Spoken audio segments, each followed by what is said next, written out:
So, more talk about aspect ratios. I know how much you guys loved me talking about that in the past. And like I said, there's a few reasons why I became so obsessed with this. It basically dates back to my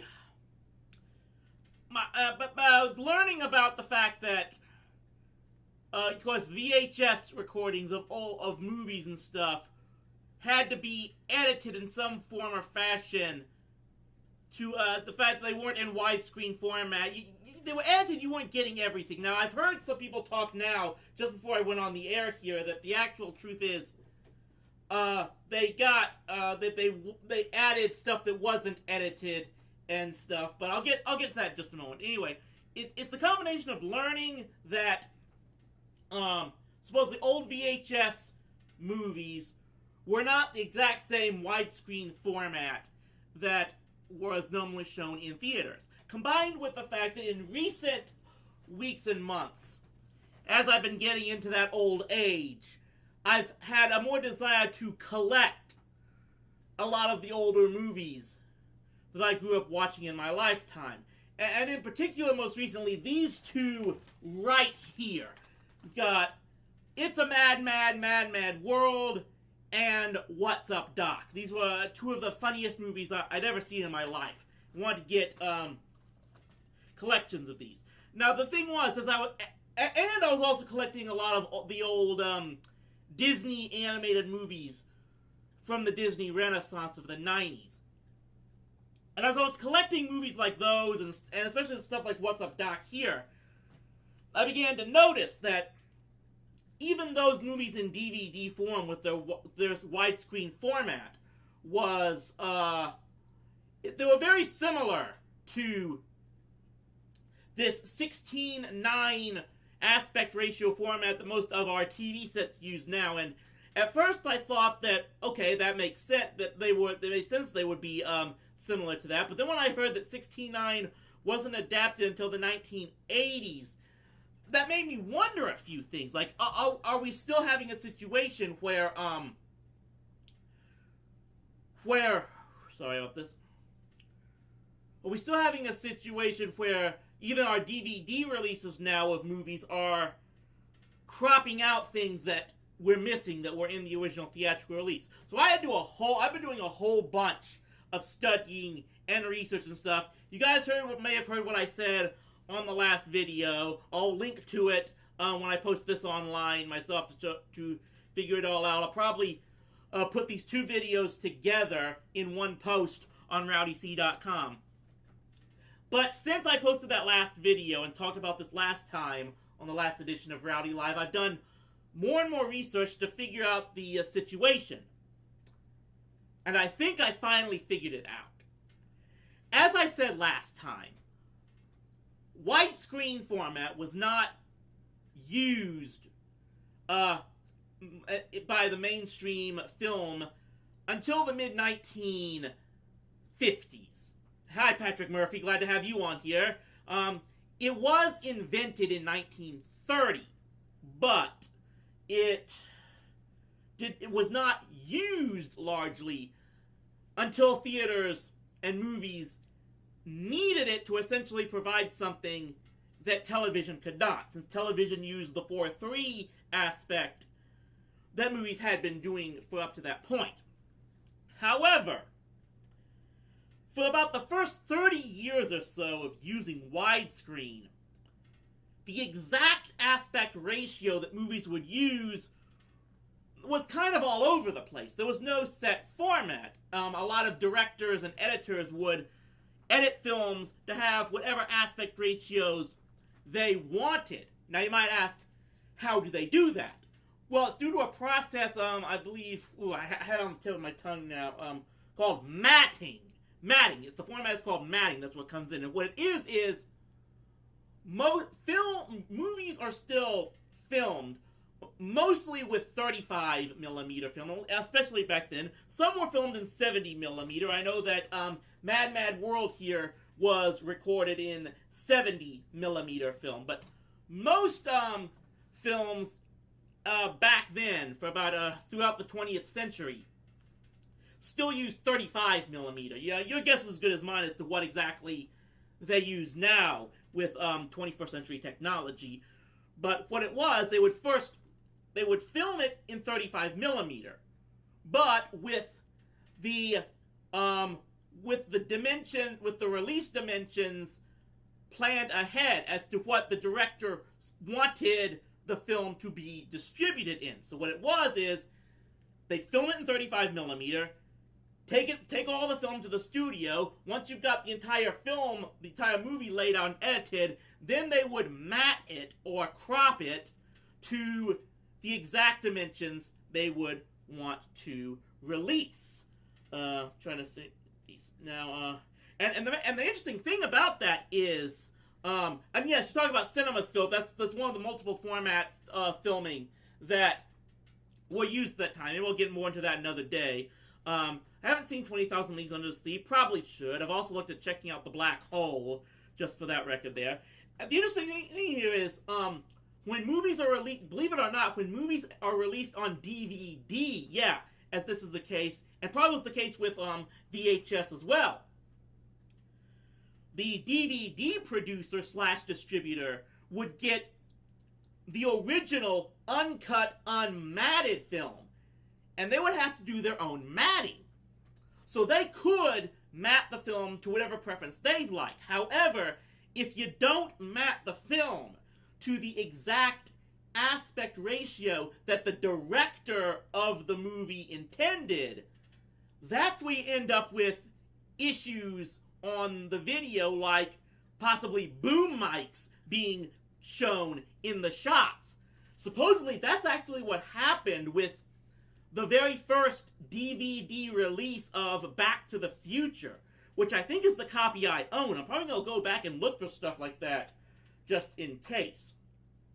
But the best thing to keep in mind, actually, if you ever watch a DVD of an old movie, especially maybe an old B movie or something, and you see stuff like a boom mic maybe caught in the shot, that might not be the fault of the original filmmakers. That might be the fault of the people who released it on DVD. But going back to the main point that I was getting here, like I said, it was the director's discretion for the longest time as to what aspect ratio films would be released in. And for about the first 10 years or so, many directors would try to make it as wide as possible, probably to make it as appealing to the theaters as they can. So a lot of films from the mid-50s to the mid-60s had aspect ratios of about 2.35 to 1, or even greater. I think Mad Mad World is actually, its theatrical release aspect ratio is 2.85 to 1, believe it or not. Now, as the mid-60s approached, they started to dial it down a bit.